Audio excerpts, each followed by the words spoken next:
사도행전 12장 1절부터 24절 말씀까지 보겠습니다. 다 함께 말씀을 봉독합니다. 그때에 헤롯 왕이 손을 들어 교회 중에서 몇 사람을 해하려 하여 요한의 형제 야고보를 칼로 죽이니 유대인들이 이 일을 기뻐하는 것을 보고 베드로도 잡으려 할세 때는 무교절 기간이라 잡음에 옥에 가두어 군인 넷씩인 네 패에게 맡겨 지키고 6월절 후에 백성 앞에 끌어내고자 하더라. 이에 베드로는 옥에 갇혔고 교회는 그를 위하여 간절히 하나님께 기도하더라. 헤롯이 잡아내려고 하는 그 전날 밤에 베드로가 두 군인 틈에서 두 쇠사슬에 매여 누워 자는데 파수꾼들이 문 밖에서 옥을 지키더니 호련히 주의 사자가 나타나매 옥중에 광채가 빛나며 또 베드로의 옆구리를 쳐 깨워 이르되 급히 일어나라 하니 쇠사슬이 그 손에서 벗어지더라. 천사가 이르되 띠를 띠고 신을 신으라 하거늘 베드로가 그대로 하니 천사가 또 이르되 겉옷을 입고 따라오라 한데 베드로가 나와서 따라갈새 천사가 하는 것이 생시인 줄 알지 못하고 환상을 보는가 하니라. 이에 첫째와 둘째 파수를 지나 시내로 통한 쇠문에 이르니 문이 저절로 열리는지라. 나와서 한 거리를 지나매 천사가 곧 떠나더라. 이에 베드로가 정신이 들어 이르되 내가 이제야 참으로 주께서 그의 천사를 보내어 나를 헤롯의 손과 유대 백성의 모든 기대에서 벗어나게 하신 줄 알겠노라 하여 깨닫고 마가라 하는 요한의 어머니 마리아의 집에 가니 여러 사람이 거기에 모여 기도하고 있더라.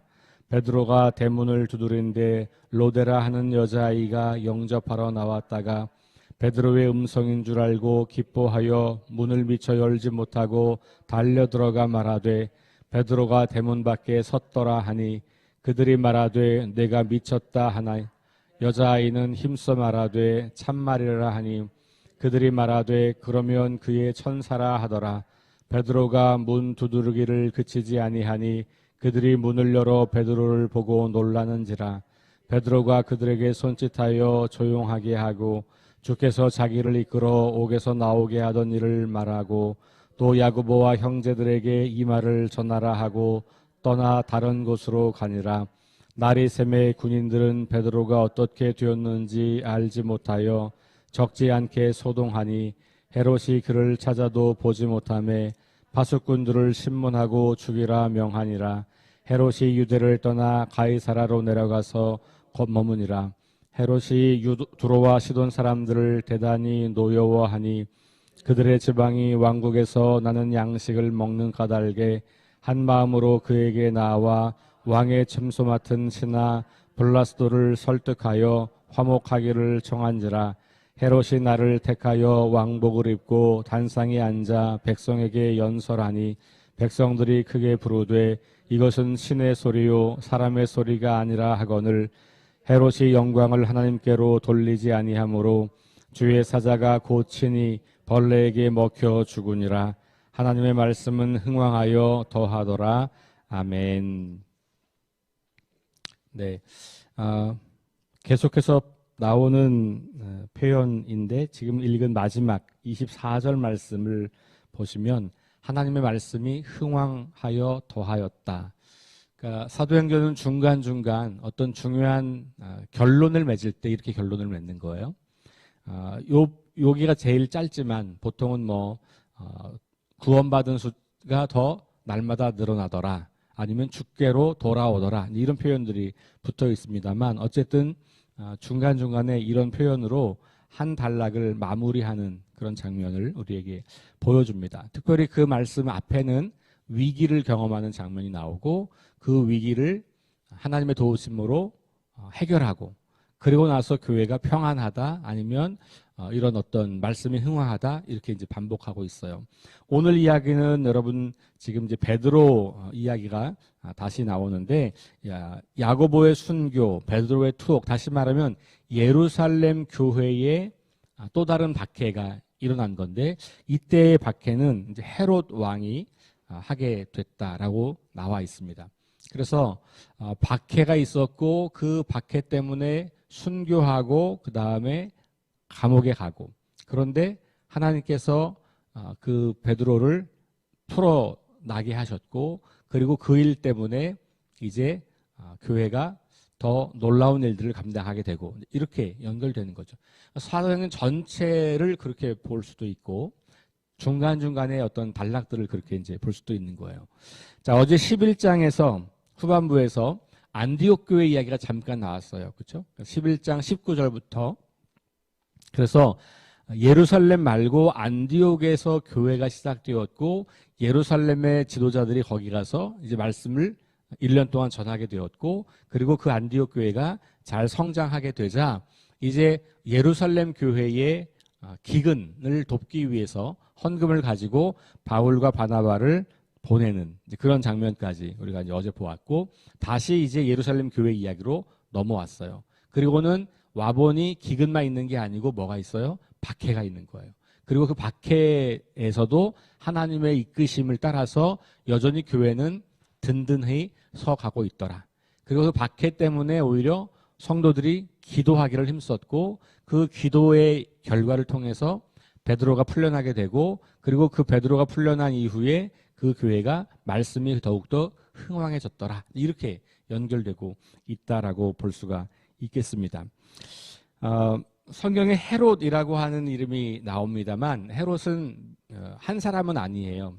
헤롯 대왕이 있고 그 아들 또 헤롯이 있어요. 그래서 여기 나와 있는 헤롯 아그리파 1세, 이게 이제 헤롯 대왕의 손자이고요. 이 사람은 세례 요한을 참수했던 사람이에요. 그리고 예수님을 신문한 헤롯 안디바의 사촌이에요. 자, 그다음 헤롯 아그리파라고 하는 사람이 또 있어요. 오늘 나오는 이 헤롯 왕은 헤롯 아그리파라고 볼 수 있는 거예요. 반유대인이었고 로마 정부는 그를 왕으로 임명해서 팔레스타인 지역을 이제 로마를 대신해서 통치하게 한 거예요.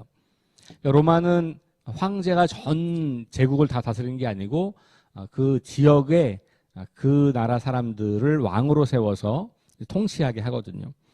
그래서 예수님 시대의 그 헤롯은 아니다, 이렇게 이제 보시면 되죠. 그래서 예수님 시대의 헤롯은 헤롯 아그리파 1세라고 불렀고, 그 다음에 오늘 나오는 헤롯은 헤롯 아그리파, 이렇게 1세가 붙었냐 안 붙었냐 이런 차이가 있는 거고요.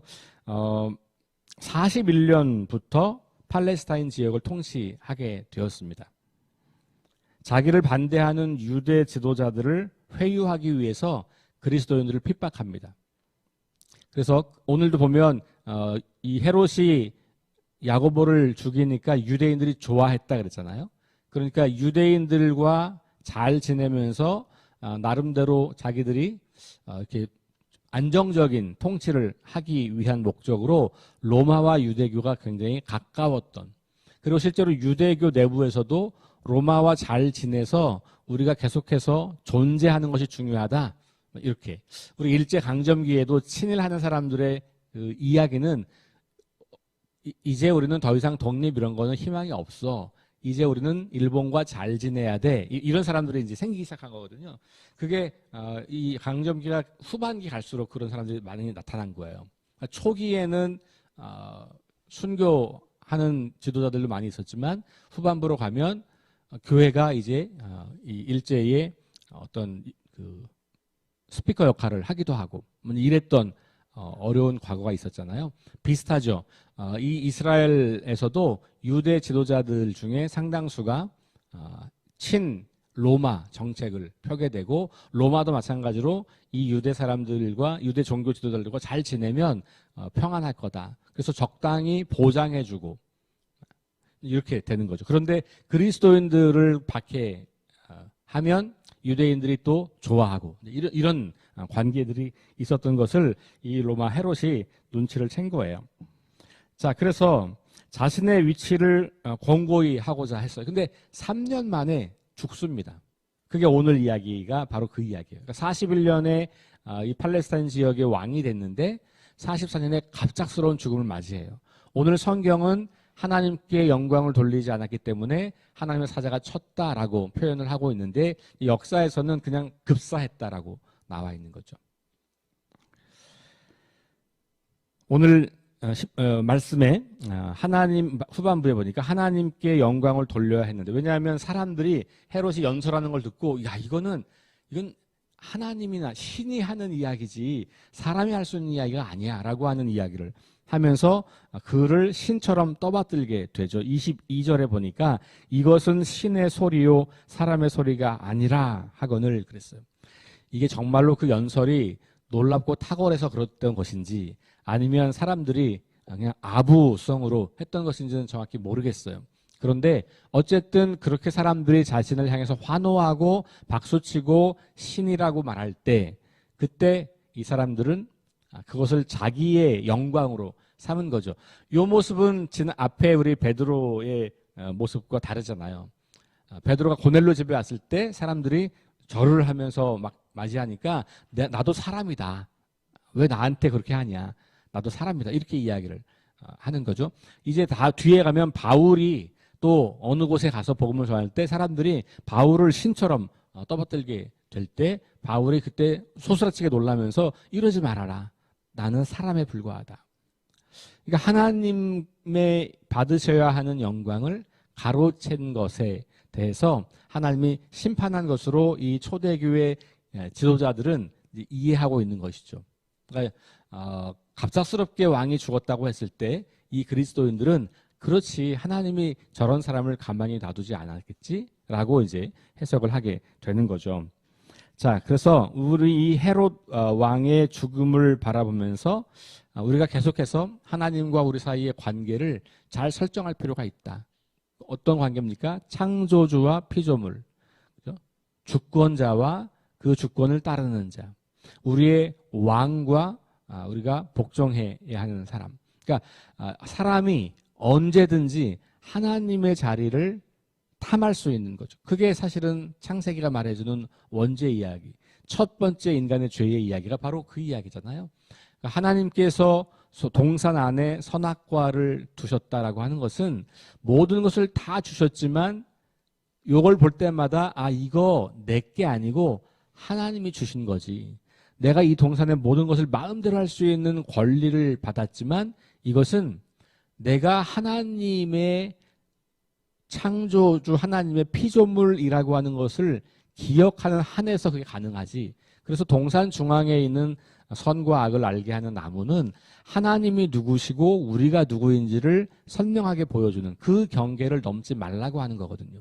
그런데 오늘 이 헤롯 왕은 그것을 넘었다라고 보는 거고, 교회는 그런 사람들의 이런 죽음 앞에서 바로 하나님께서 그를 치셨다라고 보고 있는 거죠. 역시 하나님이 주권자다라고 하는 것을 보여주고 있는 겁니다. 자, 오늘 감옥에서 나오는 장면은 마치 출애굽하는 장면을 묘사하는 것 같습니다. 출애굽할 때 보면 비슷한 어휘들이 나와요. 예를 들면 우리 6절에 나와 있는 그 전날 밤에라고 하는 표현이 있어요. 6절 헤롯이 잡아내려고 하는 그 전날 밤에, 이 그 전날 밤에는 출애굽기 12장 12절에 보면 똑같은 표현이 등장하죠. 출애굽할 때 그 전날 밤에, 그 다음에 7절에 급히 일어나라 라고 하는 표현도 마찬가지 출애굽기 12장 11절에 나오게 되고요. 8절에 겉옷을 입고 따라오라 마찬가지 12장 11절에 주께서 벗어나게 하신 줄 알라라고 하는 그 표현 11절 역시 출애굽기 18장 4절 8절부터 10절에 나오게 됩니다. 그러니까 이건 무슨 얘기를 하는 거냐 하면 유대인들에게 출애굽은 자기들의 첫 번째 구원 경험이에요. 그러니까 이스라엘 백성들에게 뿌리 경험이라고 할 만한 게 있는데 그게 출애굽이에요. 그러니까 사실 구약 성경은 거의 대부분 출애굽을 기억하는 거거든요. 그러니까 심지어는 시간적으로 이렇게 이 성경의 배열과 또 시간으로 보면 창세기가 출애굽기보다 앞선 이야기잖아요. 그렇죠? 세상이 창조된 이야기니까. 그런데 실은 창세기는 누가 쓴 거냐? 그거는 출애굽을 경험한 사람들이 쓰는 거예요. 출애굽을 경험한 사람들이 하나님이 어떤 분인지에 대해서 쓴 책이 창세기란 말이에요. 그러니까 역사적 사건으로 본다면 출애굽기가 이스라엘 백성들에게는 가장 먼저 있는 사건이고 그 사건이 바로 하나님을 경험한 사건이에요. 그러니까 여러분들에게도 하나님을 처음 만난 사건이 있을 겁니다. 그것을 뿌리 경험이라 그래요. 그 뿌리가 단단할수록 나무가 흔들리지 않잖아요. 그죠? 그 뿌리가 너무 선명하고 강력할수록 그것이 나를 지켜주는 신앙의 힘이 된단 말이에요. 출애굽이라고 하는 이 어마어마한 사건이 바로 그런 거예요. 신약 시대로 넘어오면 그리스도인들에게 그 사건은 예수님의 부활 사건이에요. 예수님의 부활, 구약은 출애굽. 그런데 이 두 가지 사건에 공통점이 있는데 그게 뭐냐면 하나님이 하셨다는 거예요. 주어가 하나님이에요. 출애굽을 모세가 백성들을 데리고 모세의 능력으로 한 게 아니에요. 예수님의 부활도 하나님이 하신 거예요. 하나님이 너희가 죽인 예수를 하나님이 살리셨다. 이게 초대교회의 증언이잖아요. 그러니까 주어가 하나님이에요. 자, 오늘 베드로가 옥에서 나오는 장면도 마찬가지로 하나님이 하신 일이죠. 후반부에 바울도 이런 경험을 하잖아요. 역시 하나님이 하신 것, 주의 성령께서 하신 일이죠.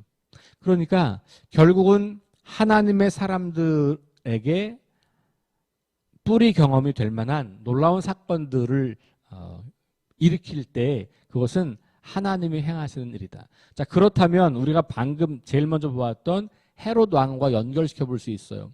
헤롯 왕이 자기가 뭘 연설했어요. 사람들이 그를 신처럼 떠받들게 됐어요. 그래서 내가 이렇게 놀라운 연설을 하나 보다, 아니면 사람들이 나를 이렇게 좋아하나 보다라고 할 때 그 모든 경험을 하게 하시는 분이 하나님이다 라고 하는 것을 이해하는 것이죠. 그래서 베드로와 이 헤롯이 사뭇 다른 모습을 우리에게 보여주고 있는 것이에요. 그러니까 우리가 따라야 할 모범은 당연히 베드로인 것이죠. 하나님께서 우리를 이끄시고 하나님께서 우리를 인도하시고 하나님께서 우리의 삶을 주관하신다라고 하는 믿음을 가지고 있는 거예요. 그것이 좋은 일이든 어떤 놀랍고 신비한 일이든 때로는 어렵고 고통스러운 일이든 뭐 그저 평범한 일이든 그 모든 것 속에 주인 되시는 분이 하나님이시다라고 하는 것을 우리가 기억할 필요가 있는 겁니다. 그래서 이 베드로의 탈옥의 이야기는 베드로의 탈옥, 이게 핵심이 아니고 하나님께서 놀라운 방법으로 베드로를 구원했다. 이게 핵심인 거예요. 자, 그 얘기를 좀 확장하면 우리 인생에서 우리 삶의 주인공이 누구냐? 하나님이라는 거예요.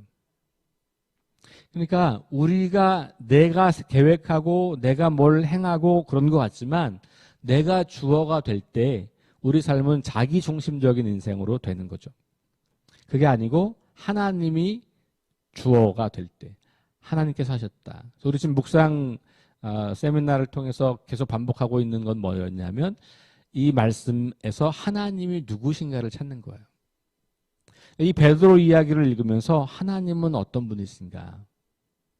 이 헤롯 이야기를 읽으면서 하나님은 어떤 분? 이 본문에서 하나님은 어떤 분으로 나타나고 있는가?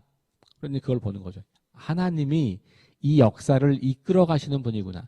겉으로 보기에는 힘센 사람이 역사를 끌고 가는 것 같잖아요. 헤롯이 막 박해하고 투옥하고 뭐 이러잖아요. 그런데 이 역사를 이끌어가는 분이 그 힘센 제국의 왕이 아니라 하나님이시다 라고 하는 것을 우리에게 보여주고 있는 거예요. 이 사도행전을 처음 듣거나 읽었던 그리스도인들은 이런 이야기를 읽으면 박해 속에서 하나님 살아계신가? 하나님 살아계시다면 왜 우리한테 이런 어처구니 없는 일이 일어나지? 이럴 때 이런 이야기를 읽으면 하나님이 지금은 우리가 잘 볼 수 없지만 하나님이 여전히 이 역사를 이끌어가고 있는 분이고 언젠가 때가 되면 하나님께서 우리 눈에 확연하게 보일 수 있는 방법으로 일을 하시겠구나를 기대하게 하는 것이죠. 그래서 오늘 이 베드로 이야기에서 주인공은 베드로가 아니라 하나님 헤롯 이야기에서 주인공은 헤롯이 아니라 하나님이시다. 사도행전 전체가 그렇고 성경 전체가 그런 책이라고 하는 것을 우리가 볼 수가 있겠습니다.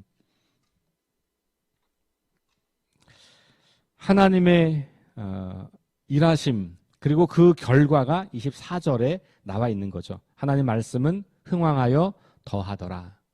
그러니까 결국 하나님께서 행하시고 일하시고 그 열매들이 말씀이 더욱더 흥왕해지는 것으로 나타나고 있다라고 하는 것을 우리에게 보여주고 있습니다.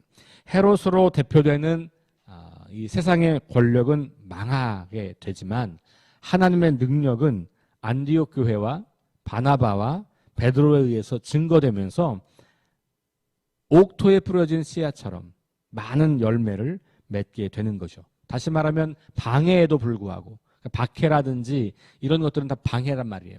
하나님 나라가 드러나고 세워지는 것을 방해하는 세력이 이 땅은 끊임없이 있단 말이에요. 그럼에도 불구하고 지속적으로 계속해서 성장하고 발전하고 그리고 열매를 맺고 있노라고 누가는 말하고 있는 겁니다. 누가가 계속해서 사도행전 중간중간 결산을 하면서 말씀이 흥왕하여졌다, 주께로 많은 사람이 돌아왔다라고 하는 표현을 쓰는 것은 하나님에 의해서 이끌어지고 있는 역사의 결말들을 계속해서 확인시켜 주는 것이죠. 그러니까 끊임없는 고난, 박해, 위협 이런 것들이 계속 등장하지만 그 고비를 하나 넘어갈 때마다 이와 같이 교회가 든든하게 서가고 더 많은 사람들이 주님께 돌아오고 있다고 하는 것을 보고하고 있잖아요. 바로 하나님의 일하심. 역사의 주권자가 하나님이시고 그 결과 점점 많은 사람들이 주님께로 돌아오고 있다. 하나님 말씀이 점점 사람들 앞에 풍성하게 되고 흥왕하게 되더라라는 이야기를 우리에게 들려주고 있는 겁니다. 오늘 하루를 살아가시면서 오늘 하루의 주인이신 하나님, 그분을 신뢰하시고 그분을 바라보시고 그분 앞에 신실한 믿음으로 나아가는 저와 여러분 될 수 있기를 주의 이름으로 축원합니다. 기도하겠습니다. 하나님 감사합니다. 오늘도 우리는 역사의 주인이신 하나님을 만납니다. 여러 가지 방해가 있고 사탄의 공격이 있지만 그럼에도 불구하고 여전히 하나님께서 우리 삶을 이끌어 가시는 분임을 깨닫게 하시니 감사합니다. 하나님 결국 악한 세력들은 물러가고 하나님 말씀이 더욱 흥왕했다고 하는 결말을 맞이합니다. 우리의 삶에서도 그런 작은 결말들이 자주자주 반복되는 기쁨을 누릴 수 있도록 인도해 주옵소서. 하나님, 세상의 그 어떤 것도 우리를 위협하거나 우리를 하나님의 사랑으로부터 끊을 수 없다는 것을 분명히 믿습니다. 우리가 마주하고 있는 어려움과 위기와 문제와 갈등과 고민 속에서도 여전히 우리의 삶을 인도하시고 이끄시는 분이 하나님이신 것을 기억하며 우리를 통하여서 하나님 말씀이 흥왕하여지고 확장될 수 있도록 우리를 사용하여 주옵소서. 그 누구도 하나님의 자리를 대신할 수 없음을 고백합니다. 하나님 한 분만이 우리 삶의 주인이시요 역사의 주인이심을 믿는 믿음으로 오늘 하루를 살아갈 때에 주님 우리를 친히 다스리시고 이끌어 주옵소서. 감사드리며 예수님 이름으로 기도합니다. 아멘. 우리 함께 기도합니다. 부활의 능력과 소망을 품고 하나님 나라를 증언하고 살아내게 하소서. 하나님 말씀이 기준이 되게 하소서. 김유경 집사님의 질병 치유와 또 우리 여러 성도님들, 가족들, 지인들의 질병과 연약함 치유를 위해서 기도해 주시고 전쟁과 자연재해와 가난과 억압으로 고통당하는 지구촌 이웃들에게 은혜를 베풀어 주시도록. 그리고 오늘 우리 교회에서 이 지역에 경로 잔치가 있어요. 그래서 지금 여기 행사 준비 때문에 마당에 텐트 쳐 있고 한데요. 오늘 한 100명에서 200명 정도의 이 동네 어르신들이 우리 교회의 땅을 밟고 이곳에서 식사를 하고 이곳에서 시간을 보낼 겁니다. 그분들의 마음속에 우리 교회가 따뜻한 그런 공간으로 기억되고 또 그들의 인생 가운데 우리 교회를 통해서 하나님의 구원의 은혜를 경험하게 되는 그런 기회가 될 수 있도록 위해서 함께 기도해 주시면 좋겠습니다. 함께 기도하겠습니다.